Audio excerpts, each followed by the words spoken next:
Inventions that were invented by accident. Part 4. The inventor of Botox was working on a treatment for crossed eyes. But after the treatment, everyone's skin looked really good. Silly Putty was originally marketed as a wallpaper cleaner. But think about how ridiculously hard it would be to clean an entire room with Silly Putty. The product was a massive failure until one man picked it up and said, "Hey, this stuff's pretty silly." Saccharin, the first artificial sweetener, was invented by a man who literally just forgot to wash his hands after an experiment before eating a sandwich. In any other lab in the world, he'd probably be dead. But luckily for him, he was just like, wow, these chemicals taste really sweet. I'm gonna eat more. Completely useless facts that you don't need to know, part 8. Facts number 1, humans are the only animals that actually enjoy eating spicy food. Fact number 2, Minnesota has more shorelines than California, Florida, and Hawaii combined. Fact number 3, every odd number has the letter E in it. Fact number 4, newborn babies don't shed tears because it takes at least 2 weeks for your tear ducts to form. Fact number 5, there are over 7,500 different kinds of apples, but only 100 are sold commercially in the US, and some of these colors get crazy, like yellow and pink apples. Fact number 6, Betty White, who was born in 1922, is older than microwaves, trampolines, and sliced bread. They just hadn't been invented yet.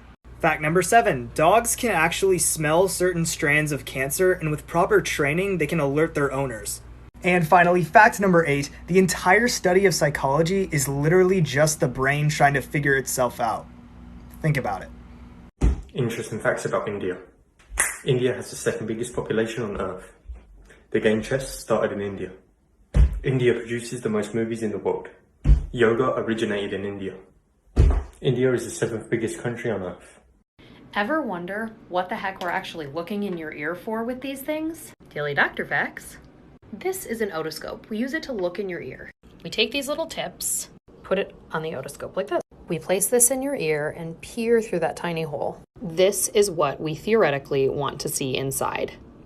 This here is your tympanic membrane, and around it is the external auditory meatus, otherwise known as the external ear canal. Now, this tympanic membrane absorbs sound waves and transfers it to your hearing centers. But people can get holes in this, scarring, things that affect their hearing. They can also get ear infections, which can make your eardrum look really red, bulge out, and kind of you can see some stuff behind it rather than that nice clear we had in the last picture. So these are super helpful to check for certain types of hearing problems, wax, and infections. Take a look at the tiger's tooth. The tiger's tooth is much more of a sharpened peg. You see, it's very thick at the base, and it slowly comes down to a point, but it stays very thick almost all the way up to the tip. They're not very sharp. It does have a serrated edge running down the back. If you can see that, it's actually bladed down the back there, so it'll cut through anything that goes behind the teeth, kind of like a knife.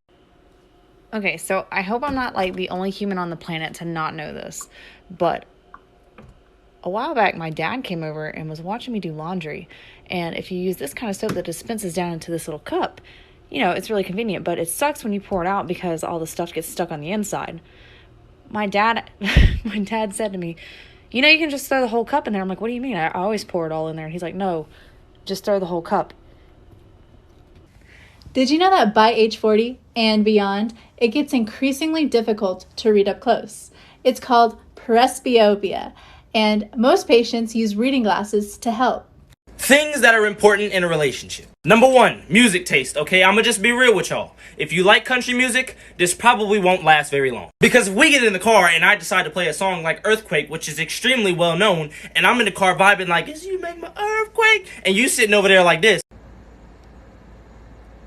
I know right from there that this will not last. Number 2, okay, we need to have a sense of humor that's somewhat compatible. Because I play way too much and I am way too sarcastic for you to be getting sensitive when I tell you to shut up. Because I know that I'm playing, but if we don't have the same sense of humor and understanding, then you're gonna get offended. Number 3, okay, I'm sorry this one is for the girls, but I need y'all to be decisive. It's not that I can't make the decisions, it's just I want you to be clear with what it is that you want. If you need emotional support, tell me. If you want food, tell me. Don't just take my food because you hungry and didn't want to tell me you want food. Communicate with me. Thank you for your time.